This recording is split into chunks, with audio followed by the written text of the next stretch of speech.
c'est l'esprit qui est en lui qui fait de lui le démon. Ce qui est en toi, c'est ce qui fait ta vraie valeur. C'est celui qui a accepté Christ qui a besoin de délivrance.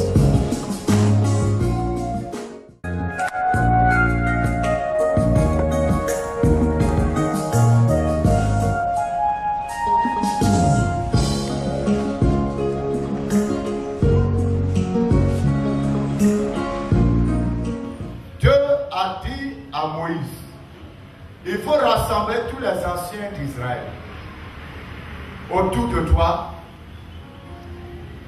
Et l'esprit qui est sur toi, je vais en prendre pour le répandre sur le peuple qui sera autour de toi. Cela indique que lorsque un groupe, lorsque des personnes s'associent autour d'un but en commun, d'une vision commune, autour d'une pensée commune, autour d'une personne, lorsque vous vous rassemblez autour d'une personne, vous recevez l'esprit qui est sur cette personne. Que ce soit dans le monde ou dans l'église. Si vous vous rassemblez autour d'un prophète, son esprit prophétique vous sera communiqué. Si vous vous rassemblez autour d'un mystique, de quelqu'un qui pratique la rose noire, vous vous rassemblez autour de lui, pour quoi que ce soit, son esprit vous sera communiqué. Je veux dire par là que vous recevez l'esprit de celui à qui vous obéissez. Quand vous vous mettez autour de quelqu'un pour obéir à ses ordres, pour écouter sa voix, vous allez recevoir son esprit, que vous le voulez ou pas.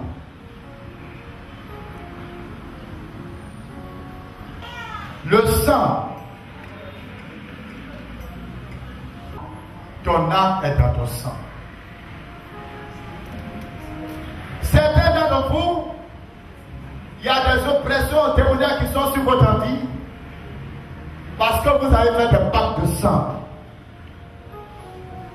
Soit à votre naissance, ou dans votre jeunesse, ou en tout cas à quelque niveau que ce soit dans votre vie.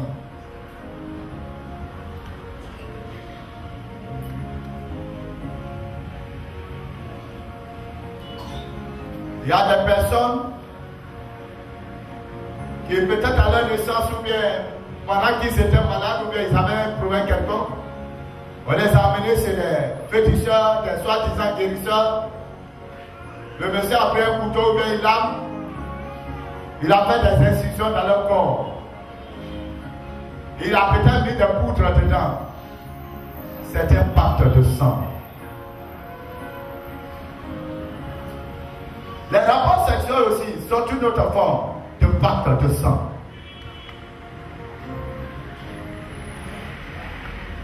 Il y a des gens qui ont scellé des amitiés par des pactes de sang.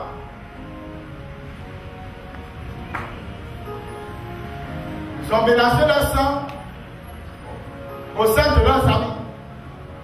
On sera tous ensemble. Pour montrer qu'on sera tous ensemble, personne ne va trahir l'autre. On se coupe, on verse le sang, on mélange les deux sangs ensemble. C'est un transfert d'esprit. Les pactes de sang, ça se fait dans presque toutes les pratiques mystiques, sans exception. Il va arriver un moment où on va te demander du sang, d'une manière ou d'une autre.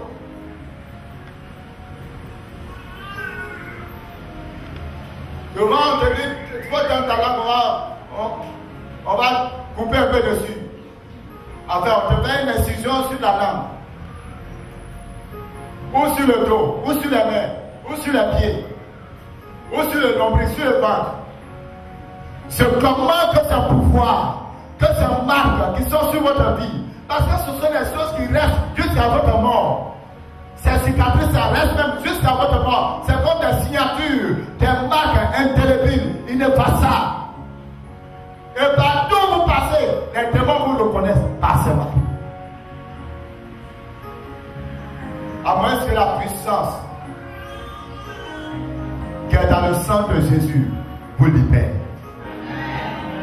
Et je commande donc à ce moment, je commande à ce moment que si tu as scellé un tel pacte, le pouvoir qui est dans le sang de Jésus-Christ détruise cette alliance de sang au nom de Jésus de Nazareth et sois libéré au nom de Jésus. Et les démons qui sont attachés à toi par ce pacte, je commande qu'ils soient brisés au nom de Jésus.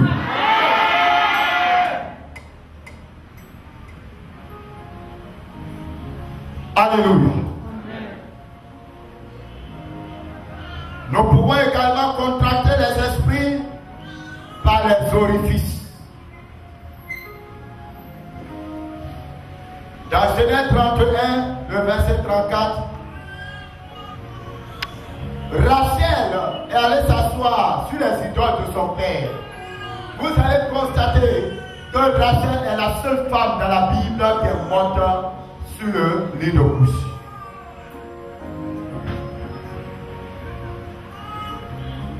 Elle allait s'asseoir sur les idoles de son père.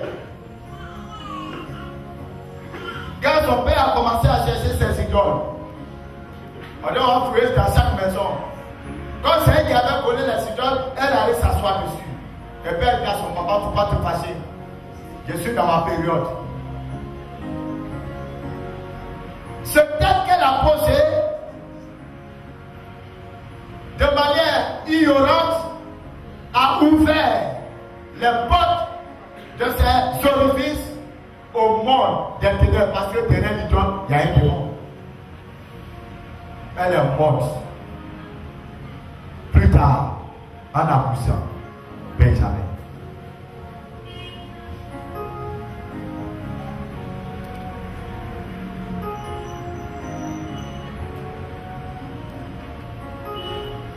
Souvent, tu t'assois dans les coins, et puis en même temps, tu te sens bizarre. Ou bien quand tu te relèves, tu te sens bizarre.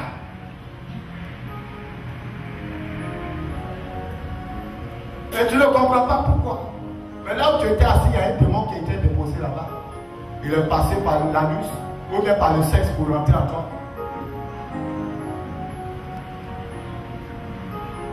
Je lisais le livre d'un mystique qui s'était converti. Dans son témoignage, il disait que pendant qu'il était encore dans ses pratiques, 3 personnes sont venues l'évangéliser. Parmi les 3, il y avait un seul. Quand ils sont arrivés, il les a blessés spirituellement. Il a vu que le jeune n'était pas assez solide. Donc là, il s'est assis. Il a mis un démon là-bas. Le démon est passé par la nuit pour l'initier.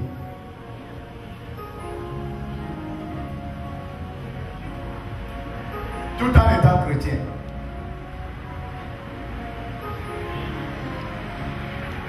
Bien-aimé,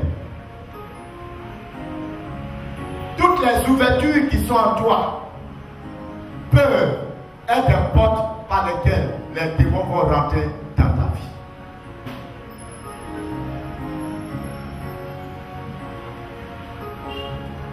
Donc tu peux attraper des maladies, tu peux attraper des envoûtements, tu peux attraper la folie, tu peux attraper plein de choses simplement parce que tu t'es assis dans un endroit ou bien les portes de ton corps, parce qu'il y a plein de portes sur notre corps, les pores. Ce sont des petits trous, on ne va pas aller, mais c'est des trous. Si tu as attrapé un démon par ces moyens, je commande au nom de Jésus de Nazareth que tu en sois libéré. Les grandes émotions peuvent être des portes d'ouverture.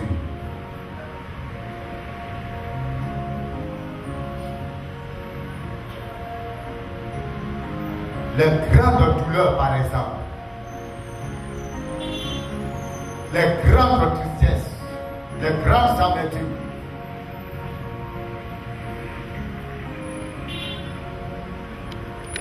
écoutez bien ce que la Bible dit. Il lui rapportait toutes les paroles que Joseph avait dites.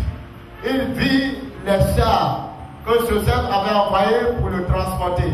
C'est alors que l'esprit de Jacob, leur père, se ranima. Ça veut dire que l'esprit c'était mort. Je lis dans Genèse 45, le verset 27. Lorsque des années auparavant, les 11 frères sont allés dire à leur papa, ou bien plutôt les 10 frères sont allés dire à leur papa, ton fils est mort. Voici son vêtement. Les animaux l'ont dévoré. Il a été profondément atteint. Et depuis ce jour, quoi qu'il était en vie, mais son esprit était mort. Il n'avait plus le goût de la vie. Il ne voyait plus rien encore de bien. Il attendait seulement d'expirer. Il est resté dans cet état de mort jusqu'à ce qu'on lui annonce à nouveau que son fils vit et qu'il a les preuves qu'effectivement son fils vit. C'est à ce moment que la puissance, la résurrection l'a touché. Il y a des situations que tu as traversées qui t'ont tellement marqué. Les filles, par exemple, qui ont été violées. Les portes émotionnelles se sont ouvertes et les démons sont rentrés dans leur vie. Des gens qui ont perdu des parents très chers à des moments vraiment difficiles. Ces grandes douleurs ont ouvert les portes de leurs âmes. Et l'esprit de mort est rentré dans leur vie. Une année, on priait pour une soeur qui avait un esprit de mort en elle. On prie l'esprit pousse, mais il ne va pas. Et je dis aux enfants, ils n'ont qu'à arrêter de prier.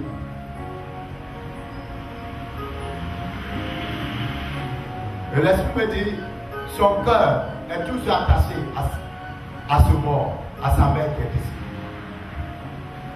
Tant qu'elle n'a pas renoncé, l'esprit ne sortira pas. Et je ramène la soeur et je lui parle. Elle prend là, sur le sol, la décision d'évacuer vraiment cette pensée.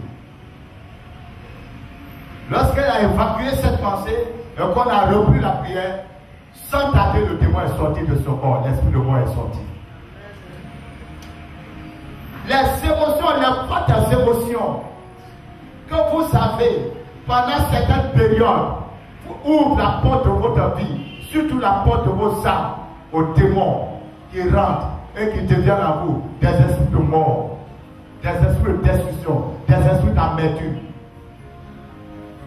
Il y a des moments où tu vas, pour rien, tu es dans l'amertume, il n'y a rien du tout et tu es dans l'amertume. Mais parce que l'esprit habite en toi, l'esprit est rentré en toi, il y a peut-être 20 ans passés, il y a peut-être 10 ans passés. Lorsqu'il y a telle chose s'est produite dans ta vie, tu n'as pas supporté ça. La douleur était tellement forte, l'amertume était tellement profonde, qu'une porte s'est ouverte, le témoin est rentré.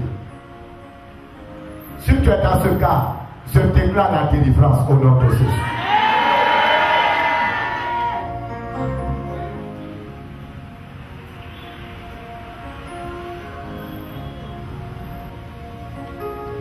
Les rêves et les visions nocturnes. Quelqu'un peut recevoir un démon dans sa vie par les rêves. Les rêves, les visions, les sens sont des portes ouvertes dans le monde spirituel. Lorsque tu dors, c'est ton corps qui dort, mais l'esprit reste toujours en éveil. Et il arrive donc à voir que sorte. Que l'âme sorte pour aller se promener. Donc ce sont des activités de ton âme que tu vois comme des rêves ou bien des songes ou des visions. Et souvent pendant ces promenades nocturnes de ton âme, il raconte un esprit. Soit tu tombes dans un trou, ou bien tu tombes dans l'eau, ou un serpent te poursuit, ou un masque est derrière toi, ou des voleurs sont derrière toi. Par ce moyen, ces esprits que tu as vus dans ton rêve sont rentrés dans ta vie. Et ce qui est mauvais chez certains, c'est que le diable s'arrange souvent de ça qu'ils oublient ce qu'ils ont rêvé, ce qu'ils ont vu dans leur songe le matin. Ils se réveillent, il sait qu'il a vu quelque chose, mais il ne sait plus quoi. Ça, c'est quand le diable veut bien se camoufler. Et c'est ainsi que certains sont initiés à la sorcellerie inconsciente. Leur âme sort, ça va se faire initier dans la confrérie. Et après, elle revient, rentre. Tu te réveilles le matin, tu sais que tu as rêvé, mais tu ne sais pas ce que tu as vu. Beaucoup sont devenus des esclaves, des serviteurs du diable dans le monde spirituel. Par ces moyens. Que le Seigneur t'en délivre. Amen.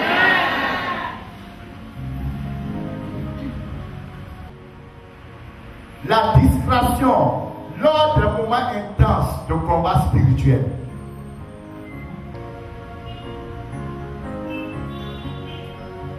Ça peut être un combat spirituel qui se déroule dans l'église, c'est où les chrétiens sont rassemblés en train de chasser les démons. Et puis toi tu es distrait, tu regardes.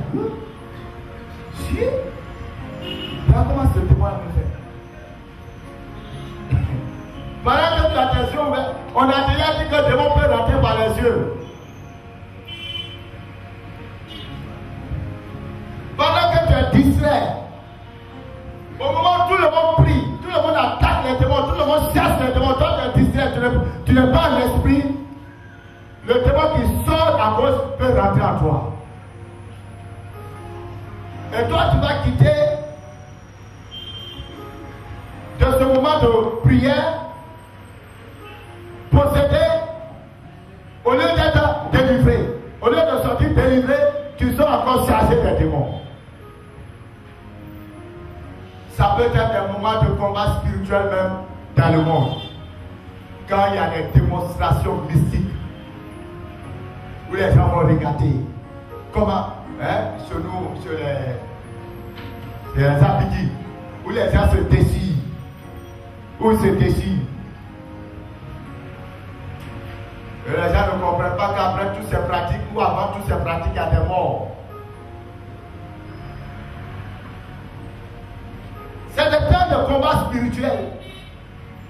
Et toi, tu te retrouves dans ces endroits, à ces moments.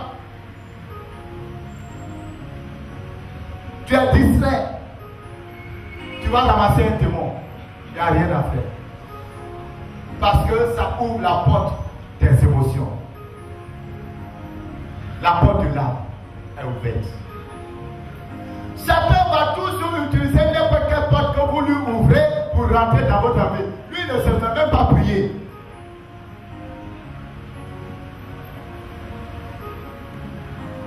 Souvent c'est lors des funérailles où les gens sont en train de faire la pratique. Et beaucoup sortent des funérailles avec des démons dans leur vie. Les esprits de mort.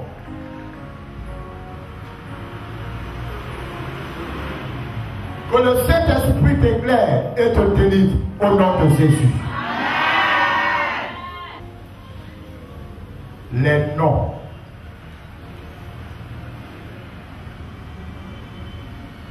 Lorsqu'on a donné à Jacob ce nom de Jacob, nous savons tous ce que cela a envoyé dans la vie de Jacob. Demandez-vous parfois pourquoi Dieu lui-même change le nom de ses serviteurs. Il a sailli le nom d'Abraham. Il a sailli le nom de Jacob.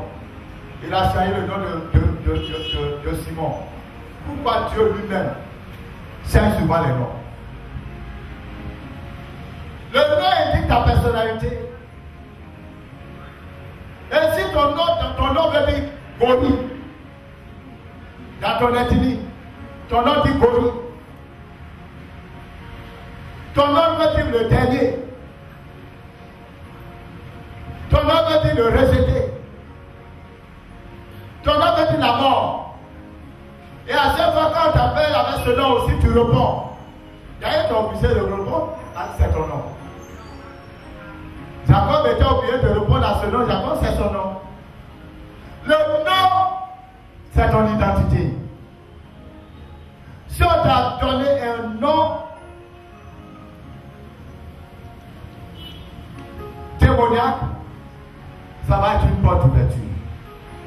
C'est pour cela que facilement, lorsqu'on donne le nom de nos grands-pères, de nos grands-mères, de nos mamans, de nos papas, à nos enfants, en fin de compte, dans leur vie, on se rend compte que l'esprit de ses parents fatigue ses enfants. Nous avons fait ici plusieurs délivrances où plusieurs frères et sœurs se sont retrouvés sur le joug des esprits humains qui leur ont été communiqués par les noms qu'on leur a donnés à leur naissance. Bien-aimés, voici les différentes voies par lesquelles Satan rentre dans la vie des gens pour les posséder et pour les opprimer. Tu m'as écouté, tu t'es retrouvé certainement dans moins un cas. Certains se sont retrouvés dans tous les cas qui ont été cités.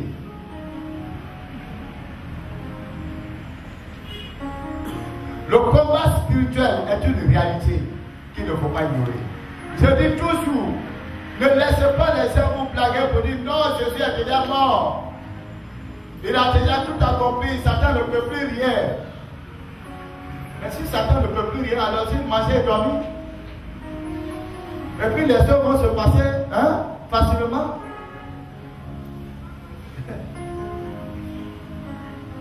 Mais pourquoi on dit aux gens de prier? De persévérer dans la prière. Quand ils ont besoin de quelque chose. Jésus même a pris l'exemple du juge unique.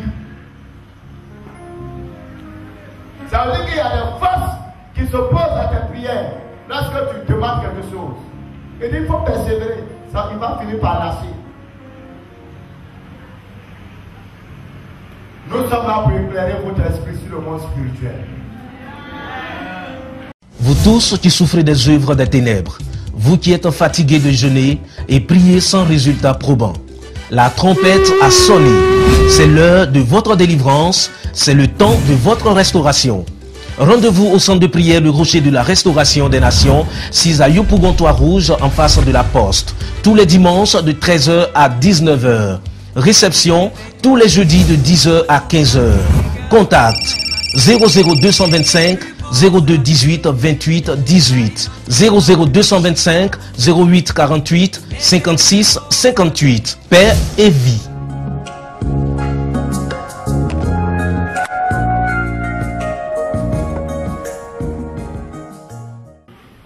Il s'est arrivé au Rocher par l'information de Oligo TV. Souvent, quand moi j'allume mon poste téléviseur, je vois l'homme de Dieu prêcher. Quand souvent il donne les enseignements, je dis, ah, mais celui-là, il enseigne bien. Donc, un jour, j'étais là, il y avait les problèmes. Je ne savais pas quoi faire. Maintenant, il y avait un spot qui passait à la télé. Il disait que bon, qu'il y avait une prière ici au Rocher. Donc, ça, je me suis rendu au Rocher. Pour la première fois que je suis arrivé ici, j'étais assise. Maintenant, il y a l'homme de Dieu qui m'a dit qu'ils ont pris un peu de mes chaussures pour travailler. Effectivement, c'est vrai. Ça me fait 6 ans que j'ai mis ma chaussure devant la porte. Ils ont pris un peu de mes chaussures, ils ont travaillé. La personne qui a pris la chaussure, elle allait enterrer ça au cimetière. Bon, au fait, il devait voyager pour aller suivre l'Italie. Il était allé au Ghana. Maintenant, dans mon songe, la personne qui a pris ma chaussure, elle me disait que viens, on t'attend.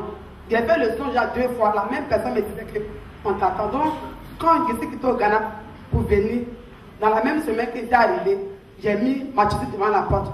ils ont pris un peu de mes chaussures. Puis bon, le voyage, ça n'a plus eu lieu. Je n'ai plus l'argent aussi, bon. Je suis resté comme ça.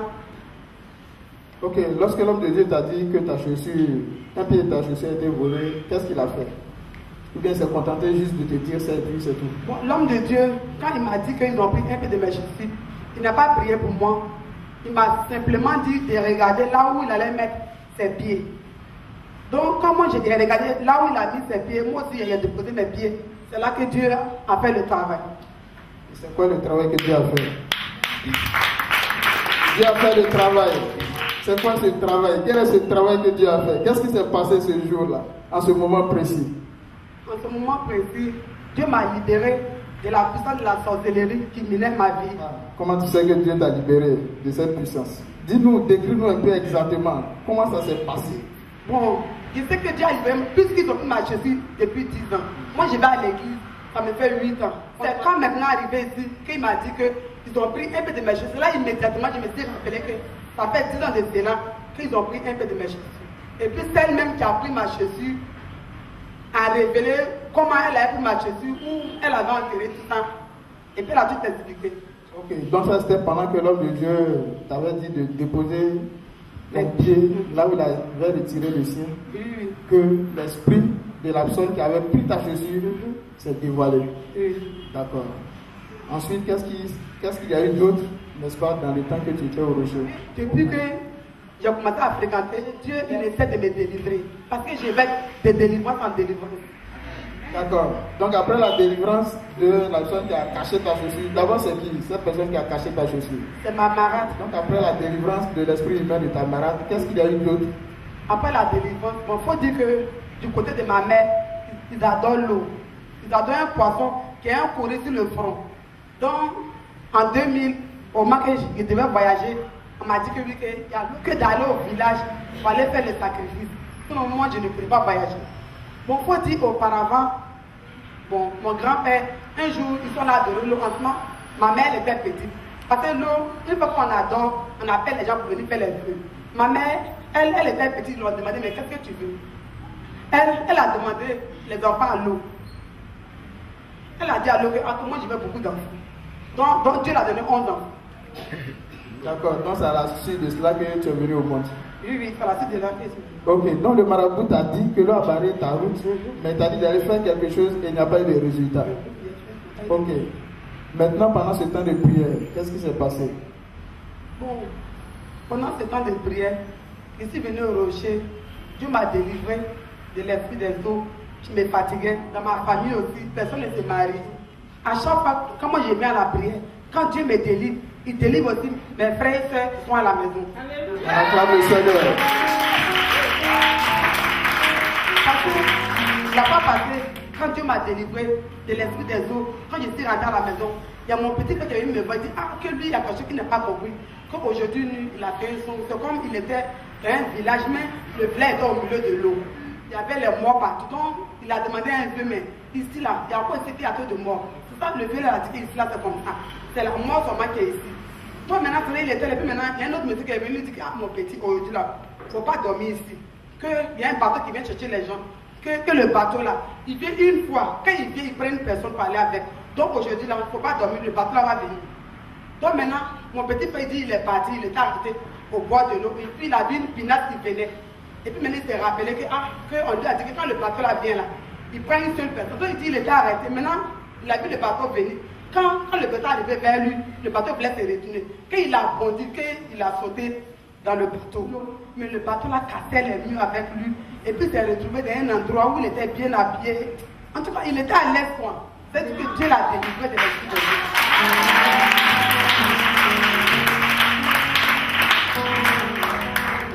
Ok, donc par ton canal, pendant que tu obtenais ta délivrance, ta famille aussi profitait. On revient sur la délivrance des eaux. Sur la délivrance des eaux. On se dit que l'eau avait retenu beaucoup de choses dans ma vie, que moi-même je ne savais pas. Puisque j'allais à l'église, je priais, pour moi je pensais que j'étais délivré. Parce que à chaque fois quand j'ai prié, je dis, ah Dieu, j'ai fait tout pour te plaire. Parce que moi je ne cherche pas à plaire à un homme, j'ai fait tout pour te plaire. Après ça, je suis là dans la cour, les gens se moquent de moi. Donc, en tout cas, glorifie ton nom maintenant. Donc, quand je suis venu au rocher, Dieu m'a délivré de l'esprit des eaux, il a délivré ma famille. Oui, pendant la prière de délivrance, qu'est-ce qui s'est passé? Qu'est-ce que tu as vu? Qu'est-ce que tu as entendu? Qu'est-ce que l'esprit des eaux a dit? Pendant la prière, quand je suis tombée, et l'esprit a dit qu'il est dans ma famille, que ça fait 1000 ans. 1000 ans. Oui, ça fait 1000 ans, que lui, il est dans ma famille, que lui, il ne peut pas me laisser. Donc, l'homme de Dieu l'a chassé, et puis il m'a libéré. Quand il m'a libéré, il a libéré ma famille. D'accord. Après donc la délivrance de l'esprit des eaux, il y a eu quel autre esprit qui a été chassé? Après la délivrance de l'esprit des eaux, il y a l'esprit de Python. Bon, l'esprit de Python, moi je ne savais pas que l'esprit là travaillait dans ma famille. Même l'an 2000 où je voulais voyager, on m'a dit aussi qu'il y a le Python du côté de mon père. Il a donné un Python qui m'a barré la route. Donc moi je suis allé dans le village, dans le village de mon papa. Je suis parti devant, je ne sais pas si c'est la rencontre, ils ont mis les canaris comme ça. Je suis allé trouver mes tantes. Ça, elles m'ont expliqué l'histoire, comment le Python est venu dans les familles. Ça, elle m'a dit que elle, leur père revenait du champ. Mon grand-père, il revenait du champ. Maintenant, il a vu une ceinture qui était suspendue comme ça, dans le ciel. Une ceinture suspendue comme ça en haut, ça n'était pas accroché à quelque chose. Maintenant, quand il a vu la ceinture, il était étonné. Quand il a pris la ceinture, il a fait ça à la maison. Le lendemain, il est allé au champ. Pendant qu'il travaillait, il y a un serpent qui l'a apparu. Le serpent est venu devant lui pour lui parler. Que vous me servez? Donc, il a eu peur. Donc, il a pris sa daba, il a tué le serpent. Pour lui penser que le serpent était mort. Donc, la nuit encore, dans son songe, le serpent dit: ah, je suis venu te voir pour te dire que faut m'adorer, tu me tues. Pour toi, tu penses que tu m'as tué, mais moi, je ne suis pas mort. Tu dis quoi? Tu m'as donné ou pas? C'est ça, il a dit au serpent que moi, je ne vais pas t'adorer parce que je suis jeune dans le village. Moi, j'ai fait fétiche, les gens se moquaient de moi, donc je ne vais pas t'adorer. Ce que je peux faire, je peux te donner les canaris pour te faire les offrandes. Maintenant, le serpent a accepté ça. Le serpent a même rendu d'autres filles même folles même. Il y a l'une de ses filles qui était folle, ma tante. Le serpent l'a rendue folle. Elle montait dans les arbres. Elle était devenue folle même. Maintenant, mon grand-père, il était là, il n'avait pas de fils. Il s'est retourné encore devant la grande pour aller voir ce serpent pour lui dire: ah, donne-moi un fils. Donc le fils que le serpent l'a donné, c'est mon père. Maintenant, mon grand-père, pour lui donner un nom, il lui donne le chef des démons. Un nom qui signifie, un nom gourou qui signifie le chef des démons. En gourou, c'est quoi? Yone. C'est-à-dire que le chef des démons. Donc mon père, toutes les paroles qui sortent de sa bouche, c'est ce que le Python n'a pas pour travailler. Donc lui, il n'a jamais prononcé une bonne parole. Quand il veut cracher, quand il est au courant de ça, il faut dire que ça ne va même pas aboutir. Toutes les paroles que lui prononce, c'est ce que le diable prend pour travailler. Dans ma famille, tous mes frères et soeurs, eux tous sont la personne de travail. Et puis souvent il dit que lui au moins il a voyagé, il a en Europe, que parmi nous la personne ne va voyager, que lui il a fréquenté par arriver loin, que parmi nous la personne ne va fréquenter par arriver, que lui s'en fout. Lui il a déjà fait sa vie, s'il meurt à ses filles, lui s'en fout du reste. Donc c'est pas vraiment, on dit que c'est pas qu'il est puissant, mais comme il n'est pas plus puissant que Jésus. Parce que il y a l'une de mes soeurs aussi, là, il a rendu un peu de façon. Parce que moi-même, non, le serpent voulait que je le serve. Au bas que je ne connaissais pas Christ, dans mon songe, il y a les gens qui m'envoyaient les feuilles pour me dire que ça soigne tant. Je quand même, on me disait les vendredis, je portais à habit blanc. C'est ça, il y a ma mère qui me dit: si je portais à habit blanc, c'est comme j'ai accepté. Donc, habit blanc, je n'ai pas porté. Donc, quand j'ai accepté le Seigneur, je ne savais pas que l'esprit là travaillait, même dans ma vie. Donc, la fois passée, j'étais venu voir papa. Pour l'expliquer, il dit: ah, que papa, ça ne va pas. Ça, il a demandé à papa: mais est-ce que Dieu ment? Il m'a dit: Dieu ment. Comment? Il dit: ah, que depuis 2011, là, Dieu m'a dit que ma vie va changer. Mais ce qu'il a dit, ma vie va changer, c'est le contraire de ce qu'il a dit que je vois. C'est le contraire de ce que Dieu m'a dit que je vois. Tout ce que j'ai fait, tout ça, c'est qu'à moi, je n'ai même plus rien. Ça veut dire que peut-être ça ne va même pas. Et si mon papa il m'a dit que non, que comme il y a un programme des ouvriers de venir. Donc, quand je suis venu, Dieu m'a libéré de l'esprit de Python. Parce que le Python dit: comme moi je suis la clé de ma famille, parce que si moi je sors, mes frères, ceux qui sont à la maison, eux aussi vont sortir. Donc le Python dit que lui n'est pas prêt pour me laisser. Dans cette où je suis là-bas, les fous me poursuivent en rêve. Dans le mois de décembre là, ils ont tiré 6 mois en songe, 3 fois. Le mois passé, il y a un fou qui me poursuivait dans mon songe. Donc je courais. Maintenant j'ai vu un monsieur qui venait, qui dit: ah, il faut m'aider. Mais le monsieur s'est arrêté, il dit: mais celui-là, il faut lui demander, je l'ai fait quoi? Le monsieur m'a dit: le problème, c'est pas le problème, c'est je vois à la maison. Dans mon songe. La personne m'a dit: le problème, c'est je vois à la maison. Donc, quand moi ici venais à la prière, l'homme de Dieu a prié. Quand l'esprit de Python est sorti, quand Dieu m'a délivré de l'esprit de Python, arrivé à la maison, parce que quand j'étais ici, il savait que quelque chose s'est passé là-bas. Quand il est arrivé à la maison, il a demandé à ma mère, tu vas dire quelque chose de bizarre un peu dans la pousse. Elle dit que, ce qui s'est passé, ton père dit qu'aujourd'hui il n'a pas dormi, qu'il y a un homme qui est venu le combattre. Vous avez dit, c'est que c'est le Dieu du rocher qui est venu le combattre.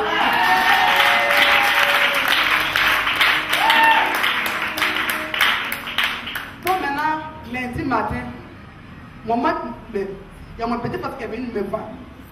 Le même que Dieu l'a délivré de l'esprit des yeux, il est venu me voir. Il m'a dit que lui, il y a quelque chose qu'il ne comprend pas. À chaque fois que moi je m'en vais à la prière, Dieu aussi le délivre. Donc moi je lui ai demandé, mais Dieu, il t'a délivré de quoi? Il dit, mais c'est comme il était là. Il y a une femme qui est venue, elle a porté une blouse, elle a pris une croix pour déposer. Que lui, il s'est trouvé couché sur un lit d'hôpital, qu'ils ont percé son côté. Que la femme a percé son côté et puis elle a mis un tuyau. Maintenant, qu'elle a branché un ballon, qu'il voyait une eau sortir de son corps, que l'eau avait une couleur verte.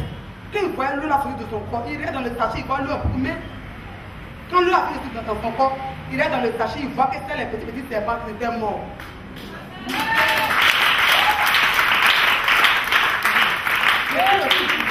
Il dit qu'il a vu d'autres personnes, il a vu du monde, les gens qui étaient couchés sur les lits d'hôpital, en opérant aussi. Le Dieu du rocher l'a vaincu, il a perdu ma famille. Amen.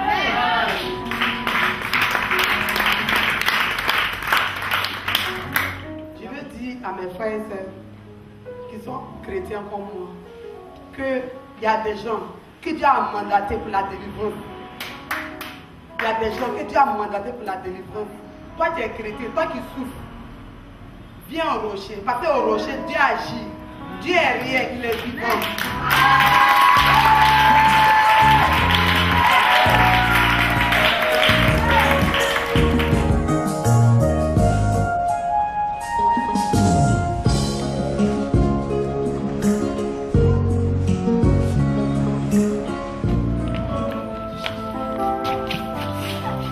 Le 27.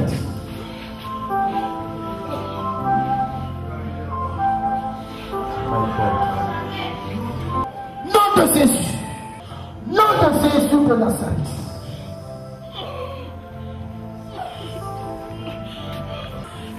Nom de Jésus. Tu la lâches. Toute personne qui est sous influence de l'esprit de mort, j'envoie l'armée de l'Éternel te localiser et t'arracher de la mort.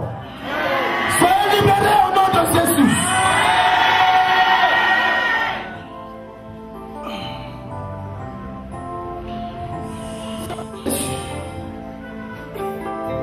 Nom puissant de Jésus. Nom précieux de Jésus.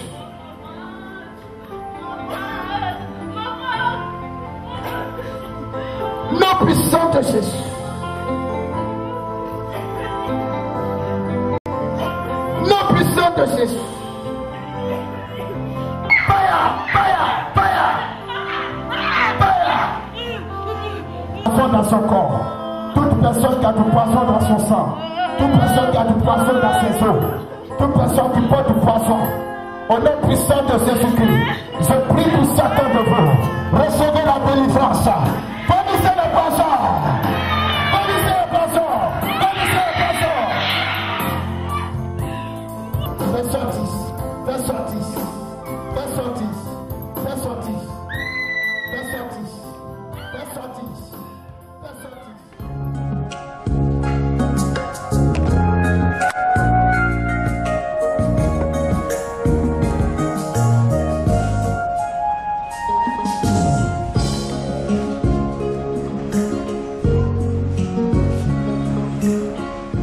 Tant que tu as le souffle de vie, même si la maladie t'a cloué,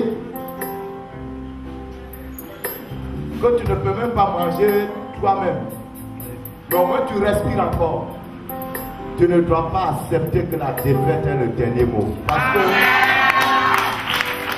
tu n'es pas né pour perdre les batailles. Tu n'es pas né pour perdre les batailles. Tu n'es pas né pour perdre les batailles. Tu n'es pas né pour perdre les batailles. Tu n'es pas né pour perdre les batailles. Je dis que femme, Tu n'es pas né pour perdre les batailles. Tu n'es pas né pour perdre les batailles. Je vais te dire pourquoi les batailles sont venues dans ta vie. Les batailles sont venues dans ta vie pour te révéler à l'humanité comme un héros. Les batailles sont rentrées dans ta vie pour te révéler à l'église, pour te révéler à ta famille, pour te révéler à ton environnement que tu n'es pas n'importe qui.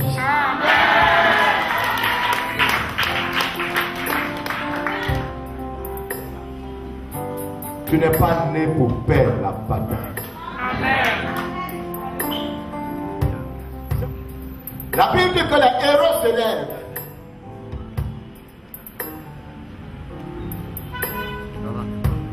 Tu vas réveiller en toi le héros. Tu vas réveiller en toi l'homme fort qui dort. Tu vas réveiller en toi ce puissant guerrier qui est en sommeil. Tu vas réveiller en toi l'option de conquérant. Tu vas réveiller en toi le lion qui dort en toi. Il faut que tu réveilles le lion qui dort. Tu dois réveiller en toi l'aigle qui a perdu le vol. Tu dois réveiller en toi l'aigle de l'Éternel qui dort en toi.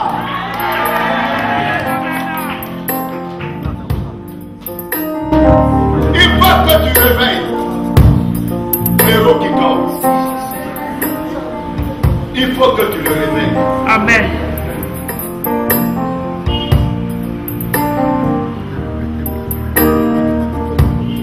N'attends pas que Dieu vienne changer la condition dans laquelle tu es. Toi-même, change cette condition. Parce que Dieu t'a donné le pouvoir de le faire. Réveille le héros qui est en toi. Amen.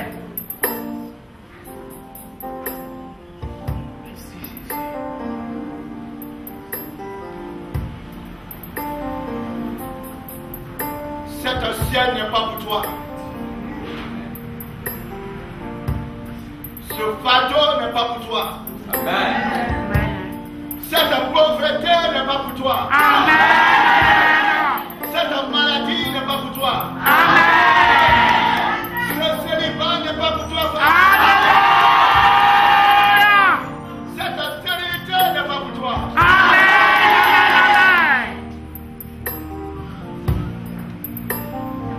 Tu dois réveiller le héros.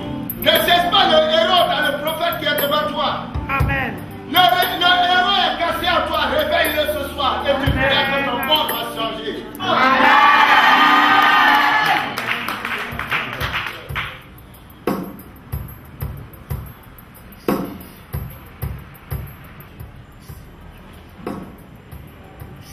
Ça te sera difficile de découvrir la clé de la victoire. Tu possèdes la réponse à la situation qui confronte ta destinée. Amen. En fait, cette situation est venue t'aider à rentrer dans ta destinée et non te ralentir ou bien te ramener en arrière. La situation est là pour t'aider à rentrer dans la destinée.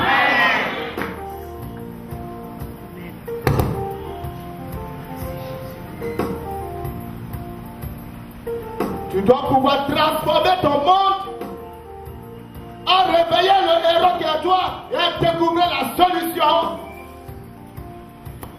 aux forces qui se posent, aux ennemis qui se posent, aux situations qui se posent à ta vie. Je n'ai pas la solution à ton problème. Tu as la solution à ton problème. Alléluia. Parce que si moi je meurs, il faut de même que toi tu sors de ta situation. Si je n'insiste pas, il faut que ta situation soit résolue. Si tu viens que tu ne me trouves pas en place, il faut tout de même que ta situation soit résolue. Alors je te répète, bien-aimé, la solution à ton problème se trouve en toi. Réveille le héros.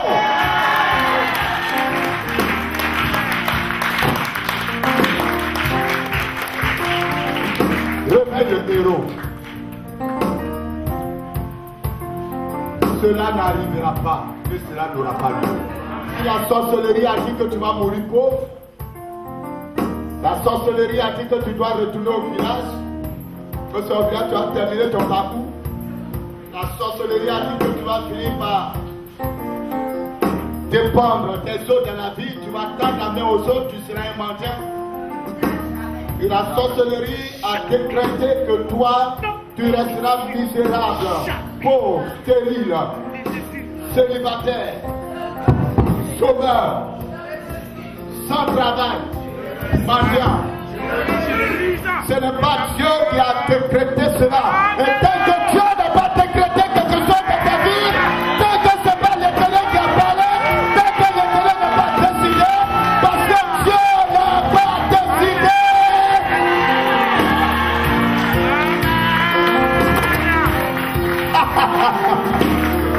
My God. Parce que Dieu n'a pas parlé, que c'est l'homme qui a parlé, que c'est la sorcellerie qui a parlé, que c'est le diable qui a parlé.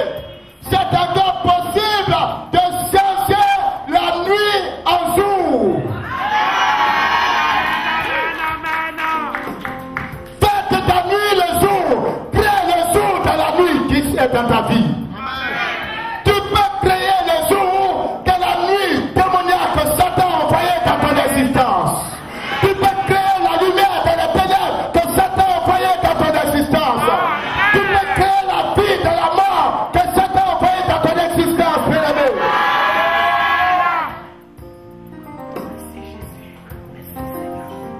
C'est pour cela que Jésus est sorti du tombeau. C'est pour cela que Jésus a vaincu le dernier ennemi qui se nomme la mort. C'est pour cela que Christ nous a donné la puissance de la résurrection. C'est la vie de la mort que Satan a créée dans ton existence.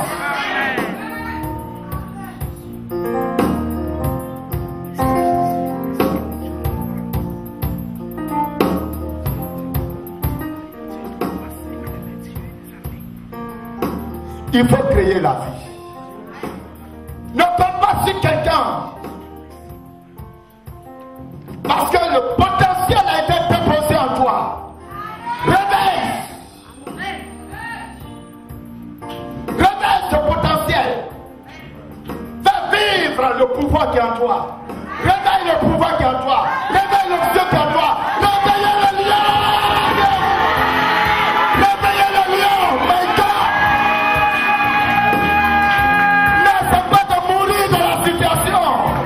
N'essaie pas de mourir dans la situation. Refuse de mourir dans la situation. Refuse de mourir dans la situation.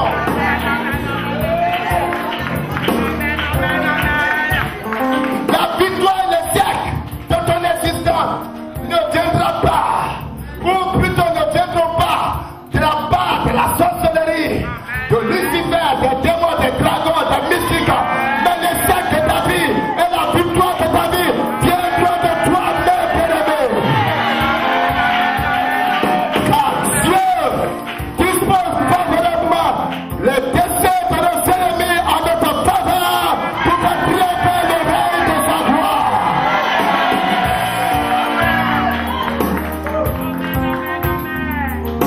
La victoire et l'échec sont ton pouvoir. C'est pour cela que Dieu a dit, je mets devant vous la vie et la mort, mais choisissez la vie. Choisissez la vie, choisissez de vivre. Satan du milieu de mort.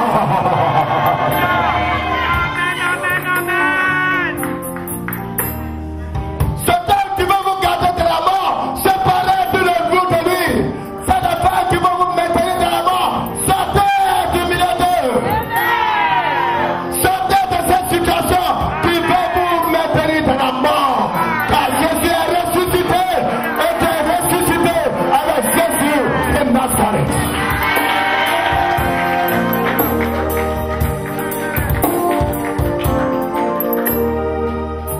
Ce qui trompe beaucoup d'entre nous, c'est ce que nous voyons autour de nous, qui nous décourage, qui nous affaisse, qui nous fait asseoir, qui nous amène à accepter que nous avons perdu. Alors que ces choses que nous voyons ne sont rien d'autre que des messages divins pour nous révéler que dans la faiblesse de l'homme, Dieu peut et peut manifester sa gloire si nous décidons de nous lever et d'avoir confiance en lui.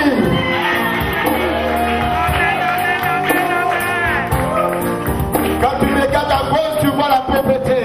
Tu regardes à droite, tu ne vois personne pour t'aider. Tout le monde t'a abandonné. Tu regardes devant, il n'y a pas dessus. Derrière, c'est perdu. Mais il y a quelque part où tu n'as pas encore regardé.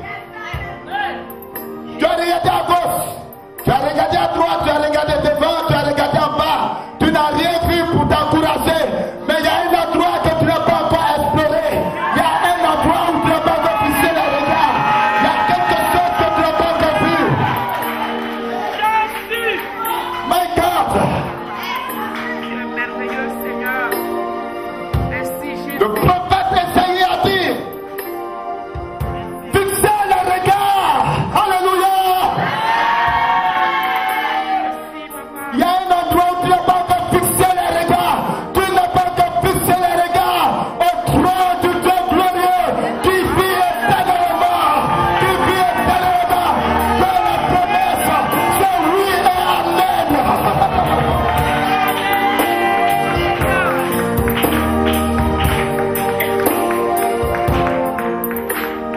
Tu vis par la foi qui est en toi et tu meurs par la crainte qui est en toi.